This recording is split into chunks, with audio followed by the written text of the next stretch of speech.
I just wanted to make a little bonus video, second video in the same day, which has never happened for me, but anticipating upcoming videos and so forth. And because some of my viewers are from overseas, and when they think of I'm a Ford guy, they think that I just love Mustangs, which, who doesn't? I do. I think a lot of people around the world love Mustangs. But Ford truly is a global company. Ford Motor Company started in 1903, started making the Model T in 1908, and the 1908 to 1927, 15 million Model Ts made. And they weren't all made in the United States. They were made in the UK. They were broken down into knockdown kits, total knockdown kits, and imported to Australia and Africa and the Middle East, all over Europe. And Ford set up operations in Australia and the UK and Germany, all before the 1920s and well into the 30s and even after World War II. But it all started with the Model T. But this wasn't the first, this was the first but not the last global Ford. And some markets, a lot of people are familiar with the UK Fords, the Ford Capri, the Ford Taunus, the Ford Anglia, like this one from Hot Wheels. The Harry Potter is what most people would know this from today. The Ford Anglia and the Ford Escort. And I don't have the first series Escort, I don't think. I have several Escorts that I'll show you. And to just get this out of the way, some of the ones, but to show you how Ford truly is global.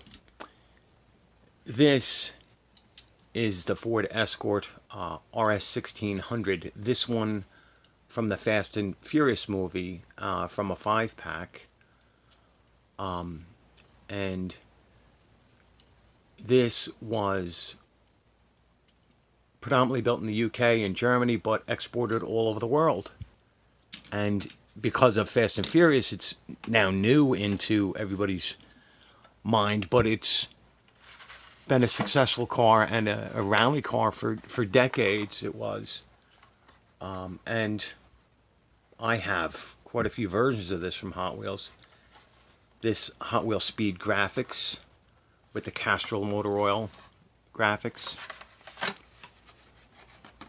This Hot Wheels Race Day with racing graphics on it.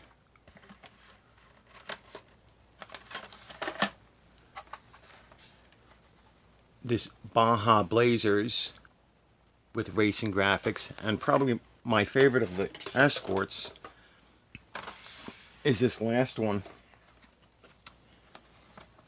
the Car Culture Door Slammers series. The only one of the 5 that I have, because I love the Escort so much. And this is the black and gold with the metal base and the real riders and full deco, lights, plates, and even up front painted lights there and there. But one of the biggest cars that was a success all over the world that people wouldn't think was the Ford Falcon, which started in 1959 in the United States, and around the same time, 1960, all over the world. This is a 1961 Ford Ranchero, and I believe this would be called a Ute in Australia, and maybe Fex Death, if he watches this, can correct me whether there would be a difference between the Falcon Ranchero and the Ute.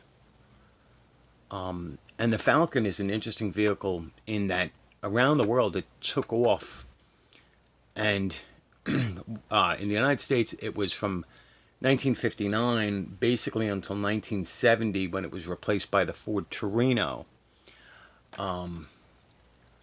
But so this is a 1961, and these three, Johnny Lightning, are 1965 Ranchero,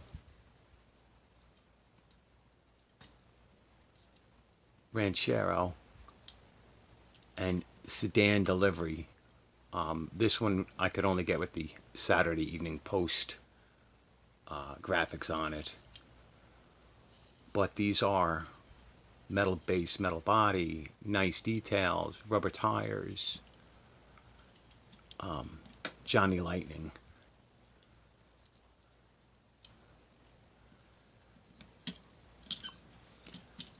But the Ford Falcon in Australia evolved and became its own car, and I don't have, this is the only Australian Ford Falcon I have. This is a 1973 Ford Falcon XB from Hot Wheels, and this is a mainline vehicle that I got secondhand, and I'd love to find some better condition ones than this. But by this point in 1973, the Australian Falcon had taken over, and it was no longer based on the United States Falcon, and this would have been the equivalent of an Australian Ford Mustang. Its top engine was a 351 cubic inch V8, and this car, if you don't recognize it, is a car that the Mad Max Black Interceptor, Mel Gibson's car, is actually based on. And I'll probably end up biting the bullet and buying one of the Greenlight Last of the V8 Interceptors to have that. And I believe they have a non-Interceptor XB Falcon. But interestingly enough, in Australia they also had a Ford Fairlane, and I believe originally it was based on this 66-67 American Fairlane that you see here. But then it evolved. In Australia, you had the Falcon that was based originally off the American Falcon, and then grew. And then in 1970, radically departed, because of course the Falcon had been discontinued in the American market. But they also had a Fairlane that was based off of a larger Falcon platform and an LTD. And the Australian Ford Falcon went on right up until 2009 or so, I think. And this is the only example of a newer Falcon. I believe this is a 2000 or 2001 Ford Falcon. And I don't know the letter designation, the platform designation. And this Matchbox Superfast doesn't give a lot of details as far as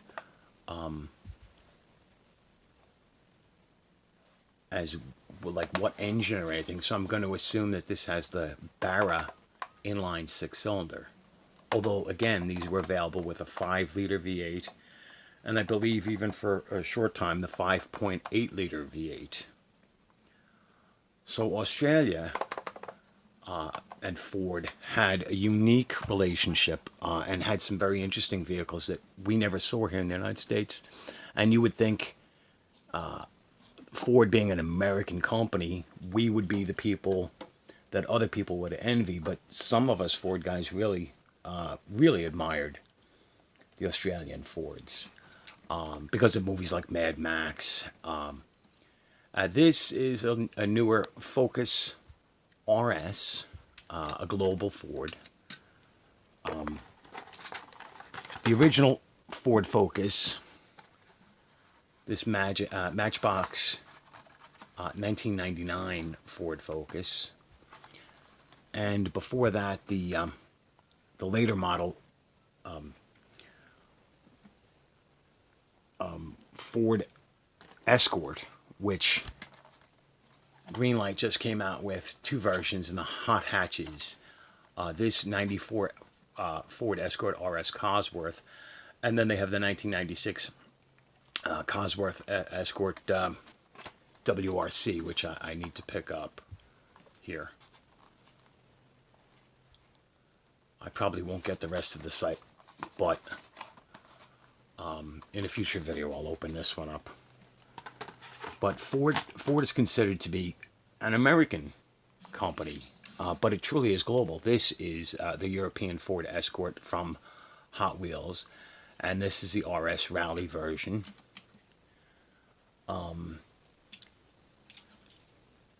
This is a 1965 Ford Galaxie 500, the epitome of American car, correct? Well, this was actually also built in Brazil for many years. Brazil became its own isolated Ford market where they made versions of the Falcon until 1985. And for many years they had some very unique powertrains, and they made this Galaxie in 2- and 4-door for many years, and you would even see stretch limos for government officials. Here's another piece of Ford of Europe trivia. This is a Ford Mustang, but how many of you know that originally Ford could not call this a Mustang in Germany? So in Germany for a few years it was called a Ford T5. And you couldn't have any Mustang script. It would say T5 instead of Mustang. But they were the same car, and they're rare and they're collectible. Latin America was also very unique for others. This is a Ford Maverick, which for years I had assumed was only sold in the US market, but it was not. It was also popular in Latin America, South America, Central America, especially Mexico. And while we had 2- and 4-door versions here, there are rare Maverick station wagons still roaming around Latin America. You know? And so even to this day, it gives me an excuse to pull these out. These are Ford Escapes, 2013 Ford Escapes. And the original Ford Escape that came out in 2000 was an American-only car, for the most part, available on and off in Europe under different names. But then with the global Ford, a few years ago in 2011, 2012, they came out with a new design on a global architecture. And in Europe, this came out as the Ford Kuga, K-U-G-A.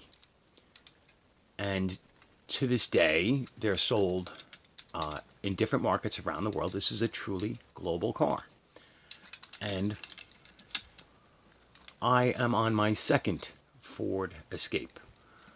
My original was a 2010, and I have a 2018. And so these are Greenlight. This red one was from a Hollywood 10-pack, and I forget what this series is from. This Green Machine. And I paid dear money for this because I didn't know this one was available. So just a quick global Ford video. Because although I'm a Ford guy, I'm not strictly just an American car guy. And I wanted to share this with some of my overseas watchers, if there are two. All right, so good night, guys. Thank you. Let me know what you think in the comments.